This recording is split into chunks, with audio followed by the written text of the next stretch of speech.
Well, hey, welcome back to Passion and Purpose Podcast. I've actually been off for about 6 weeks, so I'm so excited today to have Betsy Karnes with me. Thank you. And you guys are going to get to know her today, and I'm thrilled for you for that. But I also just would say the reason I initiated with Betsy is because Betsy houses this whole thought of, hey, what does all of life look like for Jesus?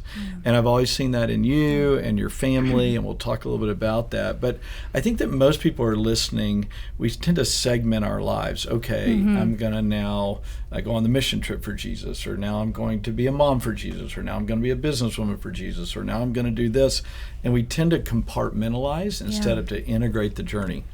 So you're going to help us today to figure out how to live for Jesus in all our areas of life. But hey, first of all, Betsy, just give us a little context of who you are, your husband, how you guys came to Jesus, how we all got connected, and you just go for it. All right. Thank you so much for having me on here. And I think to sum up who I am, I can say when you invited me, I told David, I was like, I'm not really sure why he wants to have me on the podcast. Not in a false humility way, but truly, I feel like I'm an average person who just loves Jesus. But I guess there's something to that because the world needs the masses to just love Jesus wholeheartedly. And I can say that with authenticity of myself and my family, but it's because he first loved us. So I'll start at that point. Beautiful. And when I was 16 years old, I came to know Jesus. A friend's mother invited me, and I had never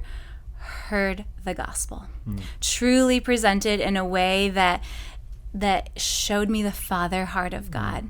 And I had grown up in an amazing home. I have great parents, but we never went to church, and I didn't know. And I'd gleaned pieces through my youth of friends who had gone to a Catholic church or whatnot. But I heard for the first time, sitting in the last row, the gospel. And it was one of those moments where my heart was beating out of my chest and I'm sweating. And the pastor says, raise your hand if you want to know Jesus. I did not raise my hand. Hey. I was 16 and I was like, I don't know what this means. What's going to happen after I raise my hand? I didn't know that. So I'd never experienced anything like this. And I genuinely asked the Lord into my heart and then began driving myself to the youth group because I was hungry for more. And a youth helper started mentoring me. She gave me a DVD with worship music. And I remember taking it home and lighting candles in my room and like, okay, I don't know what this means, but like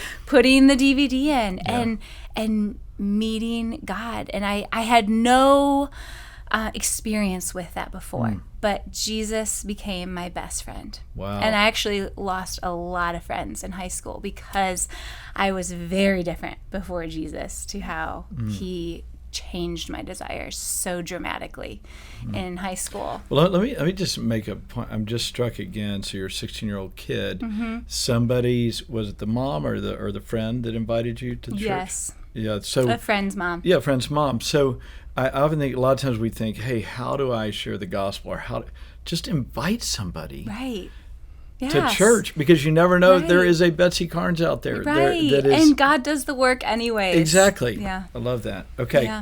So before and after, so big change. Big change. So that big change led you to Waco, Texas? How did that change led me to, then I asked God, where do I go to college? And I actually thought, I want to go to a Christian university because I want to be with other Christians. Okay. I want that experience. I want that community and that thing I have in common. And my parents had asked that I apply to the University of Michigan, and so I applied from there. Yes.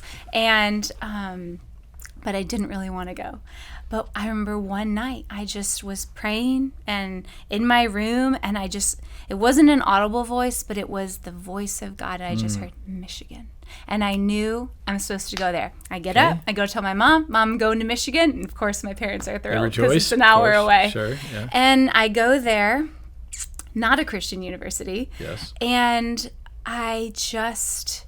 am growing and growing, and God is discipling me, and I find a great church community there. I meet David. We actually met on a mission trip to Reynosa, Mexico. Okay, I didn't know that. Yeah, and we were part of it. It was a big church, and we didn't always know everybody or meet everyone.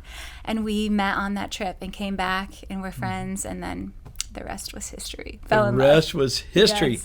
So I knew you'd gone to Michigan for a while. So you and David met. Of course, he was on track to go to law school. Okay. But family that invited us, come to this conference called World Mandate. Right. It's incredible. And so his sister had invited his parents, and then his sister, she is a true evangelist of like, come jump in the party of God. Yes. And she said, David, you've got to come too. And then I was dating David, and his family invited me as well. So we all come down to World Mandate, and David feels like God says, you are to do the Antioch training school at the time, what it was called. Yeah. And he pushes his plans aside, comes and does it, and then comes back to Michigan. We get married, and at that point, a dear friend, Nate Bobbitt, invited us to come be a part of when the training schools separated from discipleship to church planting. Right. And so we jumped in that, hoping and thinking we would go perhaps to a Spanish-speaking country to start church planting. Right. And then here we are, right? Yeah, we're still here though. So just want to make a note. All right, so God changes your heart in high school.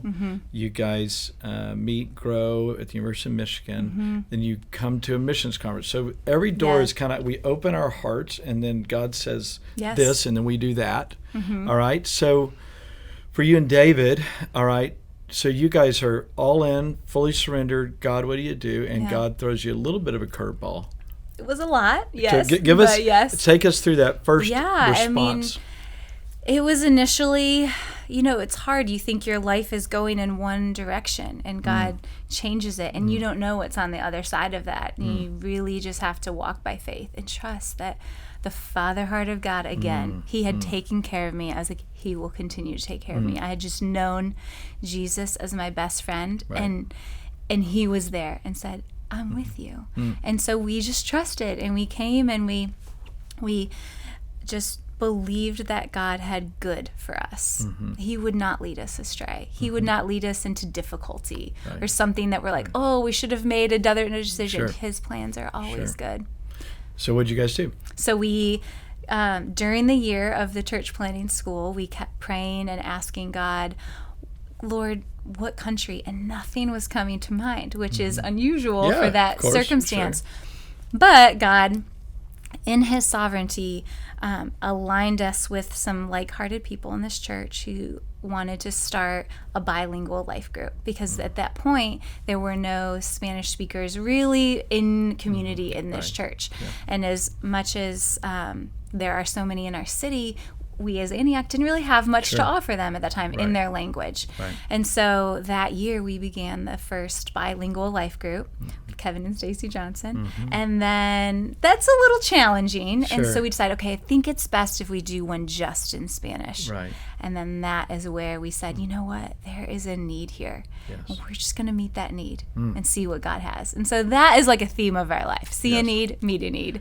And so I think I've learned that from you. Learning from Jesus. There That's you go. Right. Yes, but I think I've heard you say that before. But you guys, so that was 20 years ago, actually, right? Yeah, 15 years ago. 15 years ago. So but I want to say this to everybody listening: the faithfulness of David and Betsy to stay with that word, to pray for, contend for, facilitate, lay their lives down for the Spanish-speaking community of Waco is. It's just without it, a part of who we are isn't present, right? And you guys have contended for what God wants us to be, and we've got a long way to go. But without you guys laying your lives down, that path isn't laid. And I would just say that to anybody: when God speaks, it matters. It not just matters to the individual; it matters to the community you're a part of. It matters to the lost that you're a part of. And you guys have done that over and over again. So I want to ask a couple more questions. So, all right, okay, so 15 years ago, you guys are off and running here, and then David's saying, hey, what do I do work-wise? You're saying, Right. what do I do work-wise? How do we stay missional Yes. in our call, and then how does work come into play? Right. Yeah. So at that time, David was, when he came down here, he's like, I want to work with Hispanics. I love Yeah. these people. And he's like, I want to work hard. And if I'm going to work with them, I'm going to work side by side, shoulder to shoulder. So he jumped in landscaping. And then the opportunity came for him to purchase a landscaping company. And he was like, yes, I want to create a culture for Hispanic men where they come to work, they have work, and it's a kingdom culture and disciple through that. And that was his heart initially. And then I was a teacher in Waco ISD for 4 years. Wow. And just, which is our kind of inner city schools, sir, right? And I you- just gave it all in those 4 years to those kids. And then meanwhile, God is multiplying the life groups Right. in the Yes. Spanish-speaking community, and it's growing. Wow. So what I want to do is I want to wrap up this segment, and I want us to follow up with another segment because I want to fast forward us to what's going on today. But let me just, Betsy, let me ask you, when you talk to moms, people that are your stage of life, people that are wrestling through, how do I hear God's voice, God's assignment for my life? What would you say are kind of the key issues to staying on track personally through all the changes of life, so that assignment and that clarity of response is always there? Yes, that's such a great question, and I feel so passionate about that answer. So Good, come on. Because I see so many women.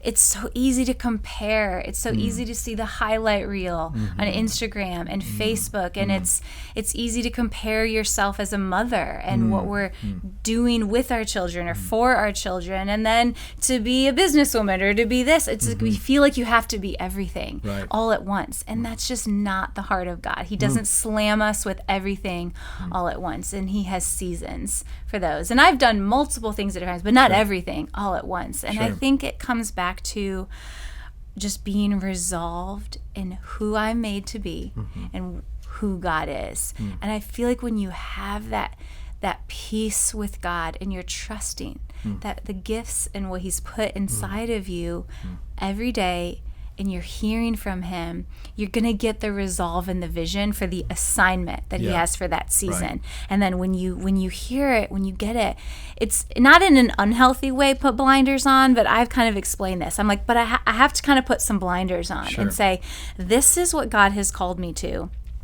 And so to fast forward, one of my assignments now is homeschooling. Yes. And I have to just put my blinders on and say, yes, I could be doing this, and sometimes I grieve the loss of that, but God has given me a beautiful assignment, whatever it is for anyone else, but for me, it's this right now. And I'm going to give my best.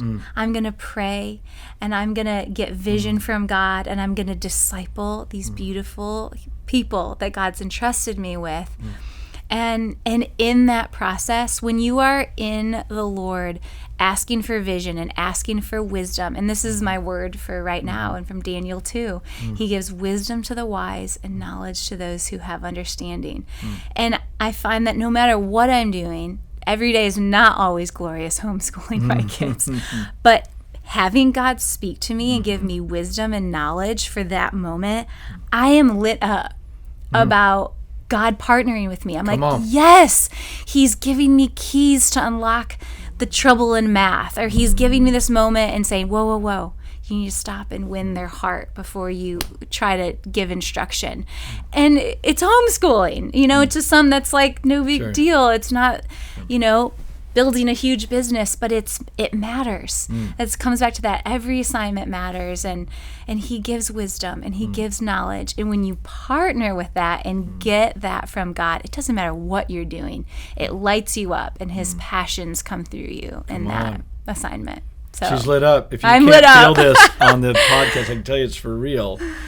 Now, what's interesting, though, people listening are saying, okay, so it's homeschooling for Jesus, but you guys have engaged the foster care system and the challenges going on with Hispanics here in Texas, and you're very engaged with Hispanics here in our community still, and you guys are a part of helping us oversee what our work down, Central America, South America, and all that God's about to do.